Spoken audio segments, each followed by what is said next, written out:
Hello tout le monde, j'espère que vous allez bien. Aujourd'hui, on va parler fond de teint. Ça fait longtemps que j'ai pas présenté de produits make-up, mais dans ce contexte-ci, je vais vous dire ce que je pense de chaque fond de teint que j'ai utilisé là pendant des mois. Et puis, je l'aime toujours ou pas parce que j'ai sorti un fond de teint là. Comment vous dire, à mon avis, mes goûts ont changé. Donc, sans plus tarder, on commence tout de suite. C'est parti!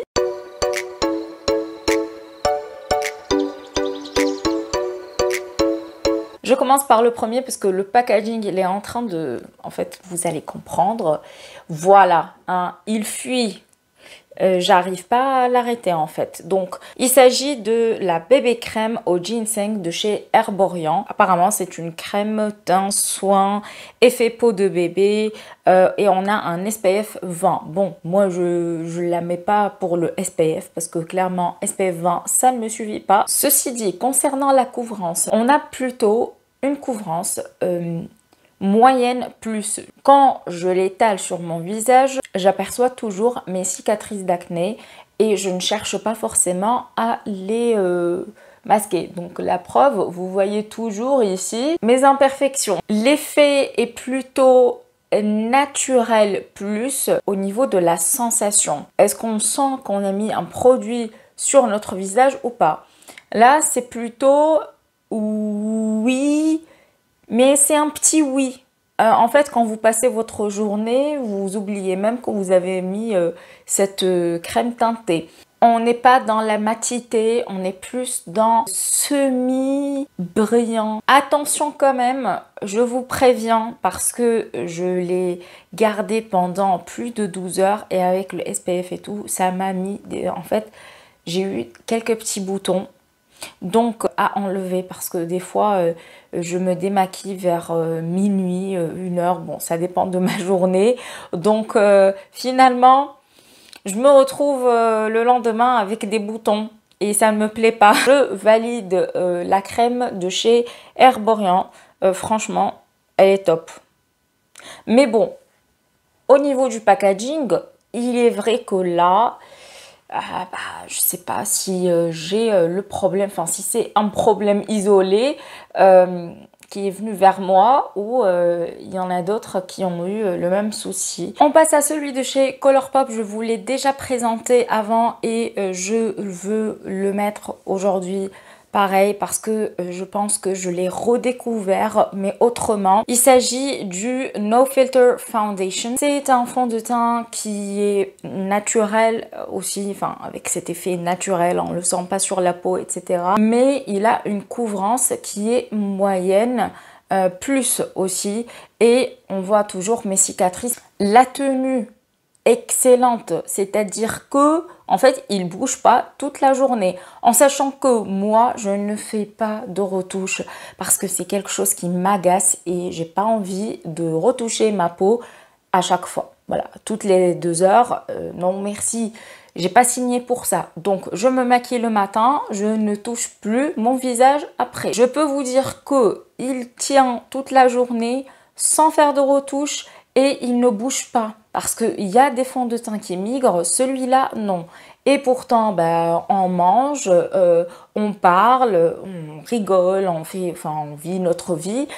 Il reste, c'est impeccable, j'adore. J'ai la teinte médium, un produit qui est un SPF à la base, celui de chez Eucerin. C'est un 50 plus FPS UVB UVA qui contrôle le sébum. Je vous ai déjà dit, je me rappelle très bien, que c'était un must-have pour moi. En fait, tout dépend comment vous l'étalez sur votre visage. Si vous prenez un beauty blender, enfin une éponge quelconque pour bien fixer ce produit, sachez que ça ne va pas être la meilleure application pour vous.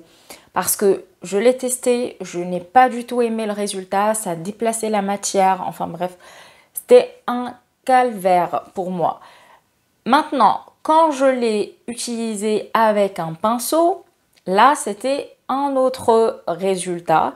Et en fait, le problème, c'est que il faut le travailler vite parce que ça commence à sécher et à être bien fixe au niveau du teint. Je vous préviens, si vous achetez ce produit, il faut l'étaler au plus vite. Je l'ai laissé pendant des journées très longues. Et pareil, puisqu'il y a un SPF, je vous conseille de le démaquiller le plus vite possible dès que vous rentrez à la maison. Je l'ai constaté récemment, c'est qu'il bouge au bout de 7 heures. Alors, vous allez me dire, mais déjà 7 heures, ça va. Enfin, je pense qu'il a bien tenu. Moi, je vous préviens. Après, je ne connais pas vos vies. Je ne sais pas... Je ne connais pas le rythme de votre vie, comment vous vivez la journée, etc. Donc, je vous préviens, au bout de 7 heures, là, vous allez remarquer qu'au niveau du menton, bah, ça migre un petit peu. Comment il s'appelle déjà? Nasogéniant, je sais pas quoi. Enfin bref, à ce niveau-là. Les sillons nasogéniants, pareil. On finit avec le fond de teint qui... En fait...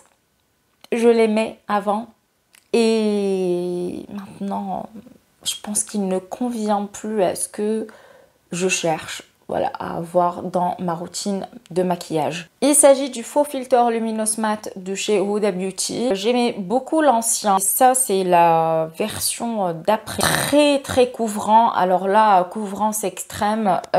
Sauf que, en fait, vous avez l'impression de mettre une laque, enfin un fond de teint laque sur votre visage et ça je ne supporte plus. Avant c'est vrai que j'aimais bien la couvrance, ça ne me gênait pas du tout, mais aujourd'hui ce n'est plus ce que je cherche. Malgré mes imperfections, il tiraille la peau, il n'est pas assez hydratant, pas assez flexible et du coup ça se voit que le fond de teint a migré. Voilà. Je ne sais plus quoi dire. Bah écoutez, c'était une autre ère. J'espère que cette vidéo vous aura plu. N'hésitez pas à la liker avant de partir, à vous abonner si ce n'est pas encore fait. Ne vous inquiétez pas, les vidéos parfums reviennent prochainement. Il me faut du temps en fait pour tester les parfums et vous les présenter. Vous me connaissez. De toute façon, si j'aime quelque chose, je vous la présente. Si j'aime pas, je vous le dis également. Donc voilà.